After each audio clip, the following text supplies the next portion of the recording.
In 2022, everything in my life fell apart. The woman I thought I would spend forever with, my partner, my anchor, was suddenly gone. Not because she left me, but because the law took her away. I still remember the silence in our apartment after she was arrested. The smell of her perfume lingered longer than her last words. I didn't even get to say goodbye properly. People told me I'd move on, that 3 years would pass quickly. But they don't know how heavy silence can feel at night when no one's beside you. Months passed. My phone barely rang. I avoided places we used to go. I didn't want to see our memories sitting at tables, on park benches, in photos. Then one morning, a letter showed up. No return address, no stamp. Just my name in the neat handwriting I hadn't seen in years. It was her, not my ex from prison. Someone else. Someone I never thought I'd hear from again. Someone who once wore a habit and whispered prayers instead of sweet nothings. It's strange how love finds you in the most unexpected forms. At a time when I was barely holding on, she appeared, gentle, familiar, changed. Once a nun, now standing on my doorstep, offering more than just comfort. Offering something I didn't know I still deserved. I didn't see it coming, but somehow, she started to heal me. And in that healing, something even more complicated began, a story I never thought I'd tell. Before everything changed, we had a rhythm. Wake up, coffee brewing, her singing in the kitchen off-key. I'd smile every time, pretending it annoyed me. She'd laugh, lean over, kiss my forehead, and life felt simple. We weren't perfect. There were little fights over laundry, over who forgot to buy toothpaste, over her habit of leaving shoes right in the middle of the hallway. But it was ours. Comfortable, lived in, real. That morning, she left the apartment like she always did. A quick kiss, a promise to be back by 6. She didn't come back. At first, I thought maybe her phone had died, maybe she got caught up with work. But by 10, something inside me started shaking. By midnight, I wasn't breathing right. The call came the next day. My heart dropped when I heard the officer's voice. Words blurred, charges, investigation, she won't be released tonight. I couldn't process anything except that she wasn't coming home. I visited her once, just once.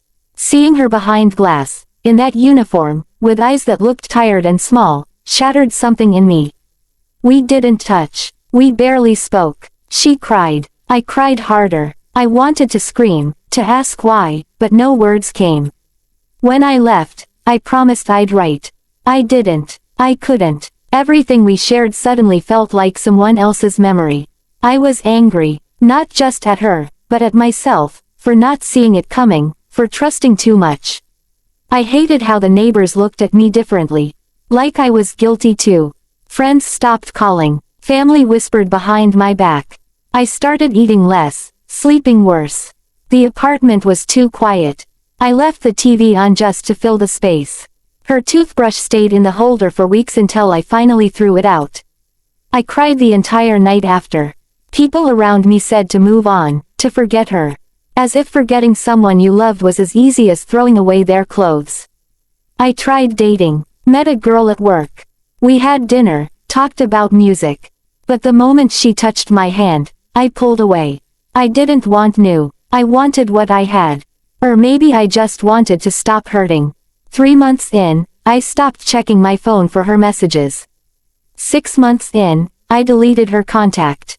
But I couldn't delete the little things. Her favorite coffee mug, the playlist she made for our road trip, the scarf she left on the back of the couch. Every object felt like a ghost. I moved them around, but I never could let them go. I didn't know who I was without her, and I was too afraid to find out. Then one night, I found myself praying. Not to fix her, not to bring her back. Just for something to make sense again. And in the middle of that silence, something shifted. A flicker. Like the universe was listening, but not ready to answer just yet. The days blended together after that. Wake up, stare at the ceiling, drag myself through another morning. Work was the only thing keeping me from falling apart completely. I'd go through the motions, smile when I had to, nod when people spoke. But nothing felt real. Even the air felt heavier. Some nights, I sat on the kitchen floor with a glass of wine, staring at the front door, still half expecting her to walk in, say it was all a misunderstanding. Bills started piling up. I sold the car just to keep the lights on. I had no one to turn to. Friends had drifted, and family didn't want to talk about her. They never really liked her, always thought I could do better. But they didn't know how she made me feel safe, how her laugh could make a bad day disappear. I was tired of defending her, even in silence.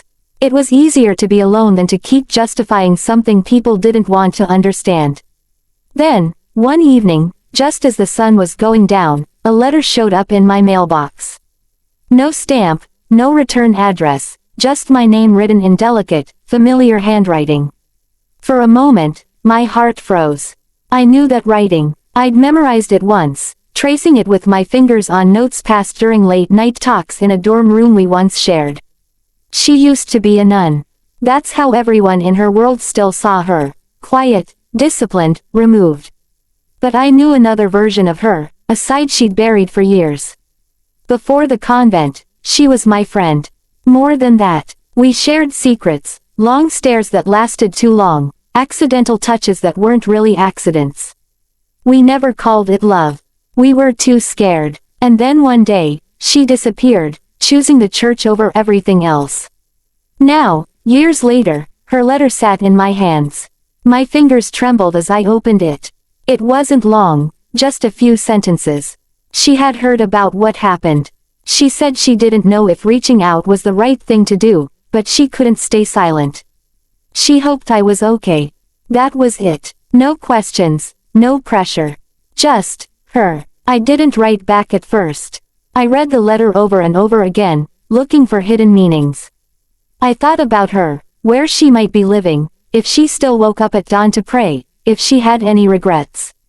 I remembered the last time I saw her. She was leaving for good, hugging me tight but brief, whispering that she had to follow what felt right. I hated her for that. For choosing a path that didn't have room for me. But something about her words now, they didn't feel like pity. They felt like care. Soft, hesitant care. And for the first time in a long while, I didn't feel completely alone. I didn't respond, but I didn't throw the letter away either. I placed it on the nightstand, next to my alarm clock, where I could see it every morning. It made no promises, but it made the silence a little less cruel. We met during our second year of college. I was studying literature, she was majoring in theology. We were part of the same student volunteer group, working at a local shelter. She was the quiet one, always polite, always a little distant. People respected her, admired her calm, how she carried herself like she belonged to something bigger. I was drawn to that stillness. It felt safe, like nothing could touch her. It started with small things. She'd wait for me after our shift, offer to walk me home. We talked about books, about faith, about why the world felt so messy. She listened like she actually cared. And when she smiled, it felt like the kind of warmth you only read about. For weeks, we stayed on the edge of something unnamed. Until one night, during a late study session, our hands touched. Neither of us pulled away. She looked at me like she was searching for permission, and in that silence, we both understood what was happening. We kissed once. It was soft, hesitant, like a question. Afterward, she cried. I didn't know what to do, so I held her. She kept whispering that she wasn't supposed to feel this way, that God wouldn't forgive her. I didn't try to convince her otherwise. I just listened. It wasn't shame I saw in her eyes, it was fear. Fear of losing something she thought defined her. Fear of being seen. Fear of wanting something she was told was wrong. We didn't talk about it again, but the way we looked at each other changed. There were more quiet moments, longer stares, our shoulders brushing just a little too long when we sat close. One afternoon, we sat under a tree behind the chapel, and she asked me if I believed in soulmates. I told her I wasn't sure, but if they existed, I hoped mine would feel like peace. She didn't respond, but she took my hand. That was the last time we were truly close. A few weeks later, she told me she was leaving. She'd decided to enter the convent. Said she needed clarity, purpose. That this, whatever we had, was beautiful, but confusing. I didn't argue. I just nodded, even though my throat felt tight. She hugged me like she was saying goodbye forever. I wanted to beg her to stay, to ask if she ever really loved me. But I didn't. I let her go because I thought that's what love was. After she left, I didn't hear from her again. I followed her journey through social media updates shared by mutual friends. She's a nun now, they'd say, like it explained everything. I buried that chapter, told myself it was just a phase, a confusing moment in college. But deep down, it stayed with me. The way she made me feel, safe, seen, whole, never really went away. And now, her letter. Her words. They pulled up all those memories I'd pushed down. I wasn't sure if I wanted to open that door again. But something inside me whispered that maybe, just maybe, it had never fully closed. I stared at that letter for days before I did anything. Some mornings, I'd pick it up, run my thumb across her handwriting, then put it back down like it burned.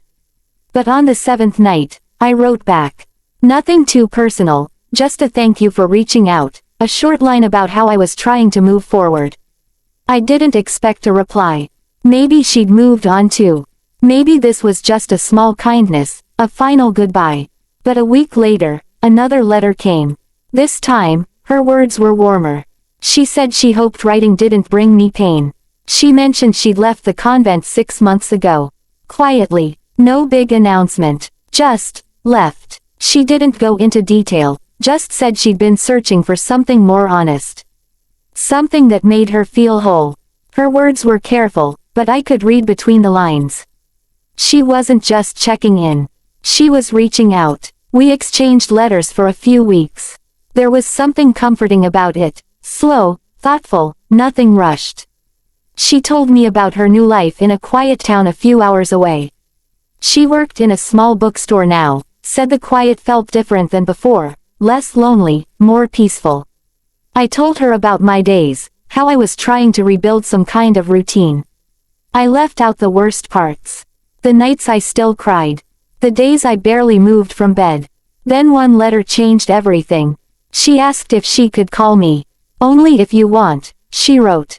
No pressure. I waited 3 days before sending her my number.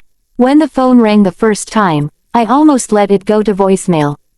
My hands were shaking when I picked up. Her voice was softer than I remembered, a little tired, but unmistakably hers. We talked for hours. About nothing and everything. About favorite books, bad coffee, strange dreams. We didn't talk about us. Not yet, but there was something in the silence between our words, something that felt like home. She asked if she could visit. Said she had the weekend off, no obligations. I hesitated. Part of me was afraid of seeing her, of how I might feel, of what it would mean. But I said yes. The day she arrived, I paced around the apartment for an hour before the knock came. When I opened the door, I froze. She looked different, older, maybe, more grounded. But her eyes were the same. Kind, searching. I stepped aside, and she walked in like she belonged there. Like nothing had ever really changed. We sat on the couch, the space between us electric with history. She brought tea. I poured wine. We laughed awkwardly at how strange it all felt. But slowly, the space between us shrank. She told me about the day she walked out of the convent. How she stood at the gate, heart pounding, unsure if she was doing the right thing. I told her about the night I threw away the last of my ex's things. How empty the apartment felt afterward. And then, quietly, she asked if I hated her for leaving all those years ago. I didn't know how to answer at first. Part of me had been angry. Part of me had grieved. But looking at her now, sitting across from me, hands folded in her lap, I couldn't hold on to that anymore. No, I whispered. I think I just missed you. She reached out and touched my hand, lightly. No pressure, just presence. I didn't pull away. The days after her visit felt different. Not lighter, exactly, but less heavy. Like I was finally breathing properly after holding it in too long. She texted me the next morning, just a simple message, "Thank you for yesterday." I replied with a heart. That was it. No explanations, no overthinking. Just quiet understanding. She started coming by more often. Not every day, but enough that her presence became a part of my routine again. Sometimes, she'd bring groceries, claiming she, accidentally, bought too much. Other times, she'd show up with takeout and that same crooked smile that always softened my anger. We didn't talk about labels. There were no declarations, no dramatic moments. Just two people sharing space, finding comfort in each other again. She cleaned my kitchen once when I was at work. I came home and laughed, asking if she thought I was helpless. She grinned and said, "You were always terrible at organizing your spices." It was true, but hearing her say it felt like slipping back into something familiar. Something warm. One evening, we sat on the couch, her legs tucked beneath her, a blanket draped over both of us. I told her about the guilt I still carried. About how I sometimes wondered if I should have fought harder for my ex. If I should have visited more, waited longer, stayed loyal. She didn't interrupt, just listened, her hand resting gently on mine. When I finally went quiet, she said, "Guilt doesn't mean you did something wrong. It just means you cared." I looked at her, and something in me cracked. I let the tears fall this time. She pulled me close, her arms wrapping around me like I wouldn't break. We stayed like that for a long time. No words, just her heartbeat against my cheek. As the weeks passed, we started talking about things we never had time to before. About what it meant to be loved fully. About how sometimes people leave not because they don't care, but because they're scared. About faith, hers, mine, what we'd both lost and found. We disagreed on some things, but it never turned into an argument. We let each other be. That felt rare. One night, after dinner, she surprised me with an old photo she'd kept. It was us, sitting under that tree behind the chapel. Our smiles were small, almost unsure, but they held something fragile and beautiful. "I kept this," she said, "because it reminded me I was capable of loving someone honestly." I couldn't speak. I just stared at the picture, remembering who we were back then. Young, confused, trying to follow rules that didn't fit us. And now, here we were, older, still a little scared, but braver somehow. I leaned into her shoulder, and she kissed the top of my head. It wasn't a kiss filled with hunger or desperation. It was steady, sure. A promise made in silence. In that moment, I realized we were building something, not just picking up where we left off, but creating something new from the pieces we'd both been carrying for years. Something fragile, yes, but also something real. Life didn't magically fix itself, but it started to feel manageable. She became part of my everyday in a quiet, seamless way. She'd stop by after work, sometimes with a book she thought I'd like, other times with just her presence, which was more than enough. We didn't define what we were. We didn't need to. The closeness we shared said everything words couldn't. Still, the world outside didn't always understand us. Whispers followed us at the grocery store. Some people stared, others just avoided eye contact. My neighbor, who used to greet me every morning, now barely nodded. One afternoon, an old friend of mine cornered me outside my building and asked if I was really dating a nun now. I tried to laugh it off, but it stung more than I expected. I wanted to protect her from the looks, from the quiet judgment. But she wasn't scared. She told me, "I've spent my whole life trying to fit into places that made me small. I'm not shrinking anymore." That sentence stuck with me. We started going on walks more, hand in hand, not caring who saw. She showed me little places around town I hadn't noticed, quiet parks, tiny cafes with bad coffee and great pastries. It wasn't about where we went. It was about the feeling of being seen, together, as we were. One night, we sat outside under the stars, a blanket wrapped around us. I told her how afraid I was of letting this feeling slip away. That I didn't want to lose another person I loved. She squeezed my hand gently and said, "Then don't run from it." That night, she left a toothbrush in my bathroom drawer.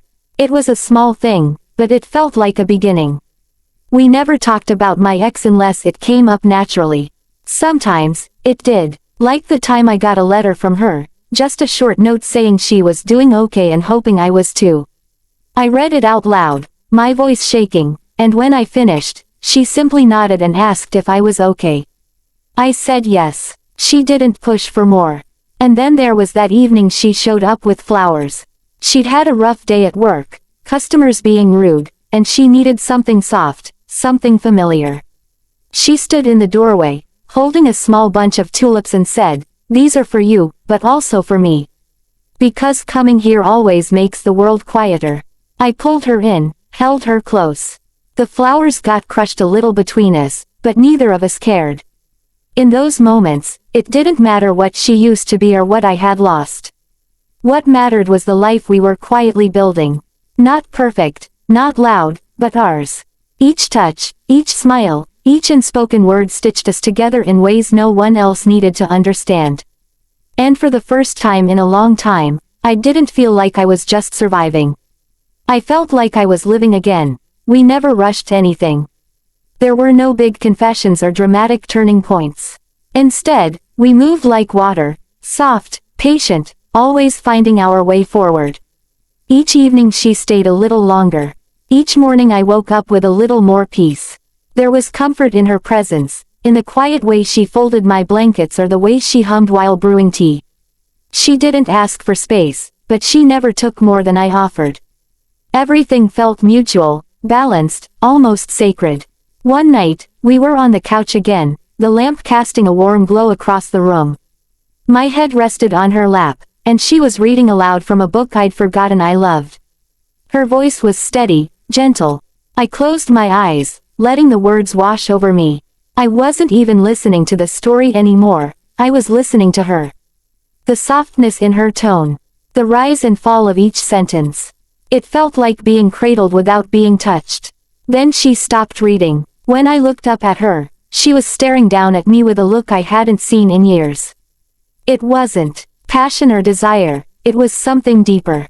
A kind of knowing, like she saw every version of me, bruised, hopeful, angry, healing, and didn't flinch. I sat up slowly, unsure of what to say.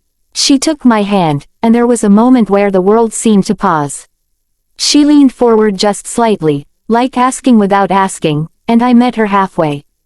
The kiss was gentle, not rushed or desperate. It felt like a slow breath, like opening a window after a long winter. It wasn't about claiming or proving anything. It was about being present, completely, with someone who had seen your worst and didn't walk away. We didn't say anything after. We didn't need to. She stayed the night, both of us curled under the same blanket, her arm around me like it had always belonged there. No tension, no awkwardness. Just warmth. In the morning, we woke up together for the first time. The sun spilled through the window, lighting up her face. She looked peaceful, like someone who had finally come home. I reached out and tucked a strand of hair behind her ear, and she smiled without opening her eyes. That day, we did nothing special. She helped me clean the kitchen, we ate toast and fruit, and we laughed about how terrible I was at folding laundry. But everything felt different. It was like the quiet between us had changed. It was no longer filled with hesitation, it was filled with intention. We still didn't talk about the future. There were no plans, no promises. But we moved as if we had made one. We cooked together, read in the same room without speaking, took walks in the rain. One evening, she brought me an old journal of hers. Inside were pieces of her, notes, prayers, dreams she once thought she'd buried. She let me read it. Every page, every doubt, every hope. It was the most intimate thing anyone had ever given me. Later that night, while we sat together on the balcony watching the city lights blink in the distance, I whispered, "I'm not afraid anymore." She didn't ask what I meant. She just nodded and squeezed my hand. And just like that, we kept moving forward. One slow, certain step at a time. It took me a few weeks to write the letter. I started and stopped more times than I could count. There was so much I wanted to say and yet nothing that felt right. But in the end, I kept it simple. I thanked her, for the time we had, for the lessons learned, for the love that once felt like everything. I told her I forgave her. That I hoped she'd find peace in whatever came next. I sealed it, addressed it, and dropped it off at the mailbox without looking back. That night, I felt something shift inside me. Not like a dramatic release, but a quiet exhale. Like I'd finally let go of the weight I'd carried for too long. It wasn't about forgetting, it was about freeing both of us. That chapter was closed, and not in bitterness, but in clarity. Some stories don't need a perfect ending to be complete. When I got home, she was already there, curled up on the couch, a blanket draped over her knees, flipping through one of my old photo albums. She looked up and smiled. No questions, no need for explanations, just that same patient warmth that had drawn me to her in the first place. We talked about moving in together. Not in a rush, not with any urgency. Just quiet conversations about shared space, about splitting bills, about finding a place with a little more light and maybe a tiny garden. She said she missed planting herbs. I said I just wanted a kitchen big enough for two. We laughed at how grown up it all sounded. There was no proposal, no dramatic gesture. One evening, she reached for my hand and said, "I'm not going anywhere." And I believed her. That felt more binding than any ring ever could. I started to find joy in small things again. Cooking dinner, while she danced around the kitchen in her socks. Watching old movies on rainy nights, arguing over which one was better. Reading in bed while she fell asleep beside me. The mundane had become beautiful again, not because life was perfect, but because it was honest. She left behind the world that once defined her, not to escape it, but to find something more real. And I left behind my pain, my guilt, not by running from it, but by walking through it, hand in hand with someone who never needed me to be anything but myself. Sometimes people ask how we met. We don't give them the full story. We just say we reconnected after a long time apart. And that's enough. The rest is ours. We don't wear labels. We don't follow a script. We just live, quietly, completely, together. And if someone asked me what love really is, I'd say it's this: choosing each other, every single day, without needing to be rescued or saved. Just seen, just held, just loved. So here we are, building a life not out of what we lost, but out of everything we've found. Sometimes, the stories we live through aren't the ones we ever imagined. They're messy, unexpected, full of loss and quiet surprises. Mine started with heartbreak, with silence, with watching someone I loved vanish behind cold walls. But it didn't end there. I thought I had nothing left. I thought love had closed its door on me for good. But life has a strange way of offering second chances in the least expected forms. She came back into my world not to save me, but to stand beside me while I saved myself. And in doing so, we built something new, not perfect, not easy, but real. If you're holding on to guilt, if you're healing from something that once felt impossible to face, I want you to know this: love doesn't always arrive the way we expect. Sometimes it comes in slow letters, old memories, and quiet evenings filled with small, steady joy. Thank you for listening to my story. If this touched something inside you, I hope you'll stay for the next one. Like the video if you believe in healing, in second chances, and in love that grows with time. And don't forget to subscribe, because there's more to come, and you don't have to walk through your story alone.